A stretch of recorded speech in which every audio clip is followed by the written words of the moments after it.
Vispirms gribu pateikt lielu paldies jau iepriekšējiem runātājiem.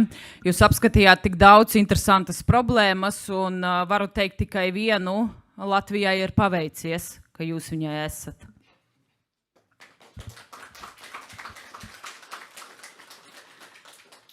Tad vilinošā neatkarība un atkarības jauniešu vidū.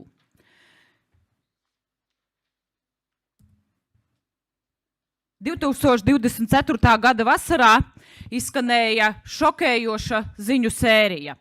Narkotiku lietošana jauniešu vidū ir dubultojusies. Jāņu nedēļā smagas narkotiku pārdozēšanas dēļ slimnīcā nonāca vairāk nekā 10 pusauģi.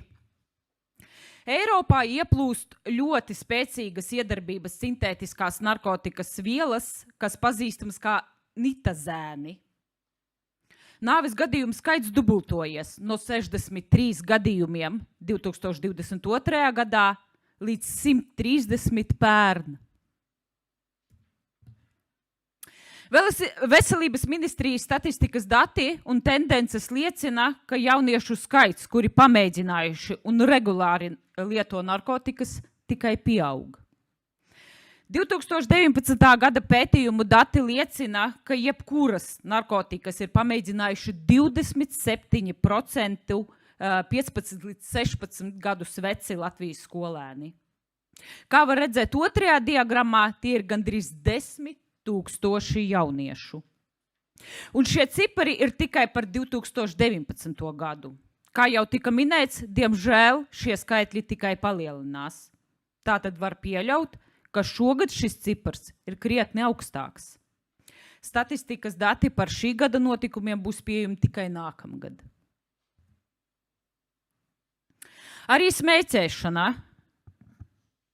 smēķēšana pusauģu vidū ir būtiska sabiedrības veselības problēma Latvijā. Pētījuma dati liecina, ka cigaretes, cigārus, cigareles un parasto pīpi vismaz reizi dzīvē ir smēķējuši 76% respondentu, kas ir augstāks rādītājs nekā uzrādīts iepriekšējos gados. Latvijā smēķēšana ir izplatītāka nekā lielākajā daļā Eiropas Savienības valstu, īpaši vīriešu un pusauģu vidū. 2022. gadā 19% 15 gadus vecu pusauģu ziņoja, ka ir smēķējuši pēdējā mēneša laikā. Tas ir vairāk nekā vidēji Eiropas Savienībā. Vidēji Eiropas Savienībā ir 17%. Kā var redzēt diagrammās, Latvijā smēķējošo cilvēku īpatsvars ir augstāks nekā Eiropas vidējais smēķētāju procents. Atbilstoši Eurostat statistikas datiem, cigaretes ikdienā smēķē 22,1% Latvijas iedzīvotāju, kas bija trešais augstākais rādītājs Eiropas Savienības valstu vidū 2019. gadā. Un ir lielāks par vidējo Eiropas Savienības valstu rādītāju. Eiropā tas ir 18,4%.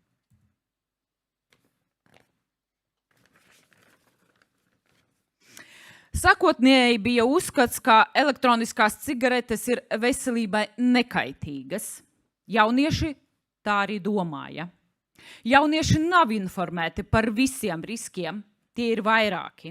Nikotīns var izraisīt atkarību, un jo ātrāk sāk smēķēt, jo grūtāk vēlāk pēc tam atmest. Arī šajā pirmajā diagrammā var saskatīt, ka elektronisko cigarešu smēķējošo cilvēku procents Latvijā ir augstāks nekā Eiropas Savienībā vidējais.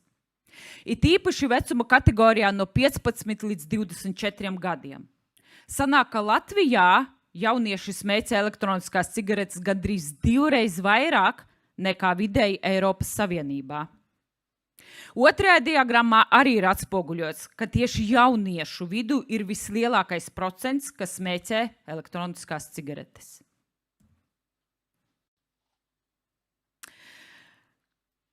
Gadā līdz 2000 nepilngadīgo sauc pie atbildības par smēķēšanu.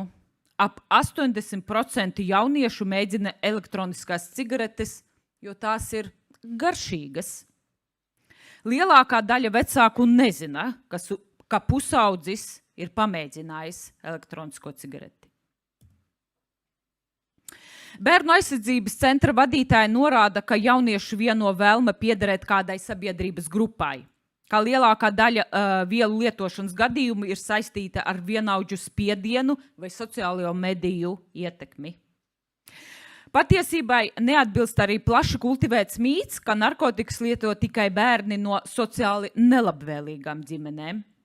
Nereti arī bērni, uz kuriem ir liktas ļoti lielas prasības un cerības, kuriem ir ļoti piepildīts grafiks, kuri iespējams apmeklē arī elites skolas, sāk lietot, lai mazinātu stresu, lai spētu izturēt slodzi. Tādējādi nevar viennozīmīgi apgalvot, ka apreibinošās vielas lieto tikai bērni no nelabvēlīgām ģimenēm. Latvijā alkoholu pamēģinājuši 48% skolēnu līdz 13 gadu vecumam. Zinātnieki uzsver, ka alkohola lietošana jaunībā neatgriezeniski ietekmē smadzeņu darbību. Ar alkoholu saistītajā prāta aptumšojuma faktiski var mainīt smadzeņu struktūru. Alkohols izjauc mehānismu smadzeņu reģionos, kas saistīti ar jaunu atmiņu veidošanos un šīs informācijas vēlāku atsaukšanu. Alkohols neļauj pārsūtīt sensoro informāciju, tas ir no redzes, smaržas, skaņas, no īstermiņas atmiņas uz ilgtermiņa atmiņu. Jaunieši ir īpaši neaizsargāti pret šīm sekām. Jauniešu smadzenes ir īpaši jūtīgas pret alkohola lietošanas nelabvēlīgajām sekām. Tādēļ pusauģiem un jauniem pieaugušiem ir risks turpmākām neirokognitīvām izmaiņām, kas saistīts ar smagu periodisku alkohola lietošanu un sekojošiem traucējumiem.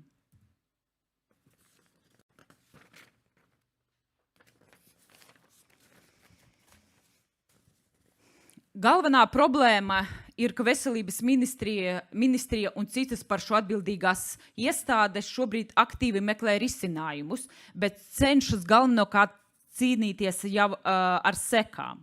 Ieviest bērnu obligāto ārstēšanu, nodrošināt, lai ģimenes ārsti bez kavēšanās saņemtu informāciju par savu pacientu, nodrošinātu atbilstošu finansējumu narkoloģiskās palīdzības sniegšanai bērniem un rehabilitācijas centriem.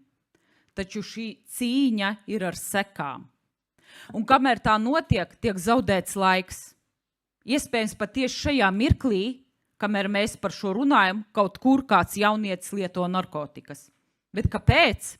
Tāpēc, ka nav cīņas ar cēloņiem. Ir nepieciešama kompleksā pieeja. Valsts, policija, vecāki, sabiedrība, skolotāji, bērni. Tikai visi kopā. Kāpēc ir tik viegli pieejamas šīs vielas? Kāpēc policija nepieņem rīcību, lai apstādinātu šo narkotiku trafiku, kas bija publiski paziņots, ka šādas vielas tiek iegādātas Telegram kanālos vai darknetā? Protams, ka īstermiņā nav iespējams panākt, lai bērnu un jauniešu vidū mazinātos narkotiku lietošana. Lai jaunieti atturētu no aizliegto vielu pamēģināšanas, svarīgi jau bērnībā uzsākt izglītojošus un uzvedību regulējošus darbus. Pārunās ar bērnu ir svarīgi izvairīties no nosodījuma. Jācenšas veidot atklāts dialogs, kurā bērns var dalīties domā un pieredzē. Mēs nevaram pateikt jauniešiem, nedomājiet tagad par apreibinošām vielām, nelietojiet tās, jo uzreiz domu fokus ir tur, kur tik pievērsta uzmanība. Tieši otrādi, kopš bērnības ir jāstāsta bērniem par veselīga dzīvesveida priekšrocībām, ka, lai justos labi 30, 40 vai 50 gadu vecumā, jāsāk rūpēties par savu veselību jau tagad. Ir jāsāk aktīva un veselīga dzīvesveida popularizēšana. Nemazāk svarīgs faktors ir pieaugušo piemērs. Ja bērns redz kādu pieaugušo smēķējumu vai lietojumu alkoholu vai kaut kā citādi agrīni sastopas ar vielu lietošanas piemēriem, tad viņam rodas atžgārna izpratne par psihotropo vielu kaitīgumu. Tādējādi ir jāsāk dziļu darbu ar visu sabiedrību kopumā. Pētījuma dati liecina, ka pusauģi pavada būtiski lielāko daļu skolā. Tādēļ pozitīva attieksme un pieredze skolā var veicināt skolēnu veselību un labbūtību, veidojot viņiem pozitīvu dzīves uztveri un pieredzi. Piemēram, sporta stundās nelikt visiem izpildīt kaut kādus ātruma vai spēka normatīvus tikai atzīmes dēļ, jo šādā veidā, ja skolēnam kaut kas nepadodas, rodas iespējas, ka viņš nav piemērots sportam un turpmāk viņš centīsies izvairīties no fiziskām aktivitātēm, jo kādreiz skolā kaut kas nesanāca. Tieši otrādi ir svarīgi rādīt mīlestību pret sportu, parādīt, ka nevienmēr sports ir tikai nogurdinoši treniņi. Tas mēs būtu foršs laika pavadīšanas veids ar pievienoto vērtību. Tikai izmantojot kompleksās pieejas metodes, ir iespējams panākt sabiedrības atvesaļošanos. Paldies!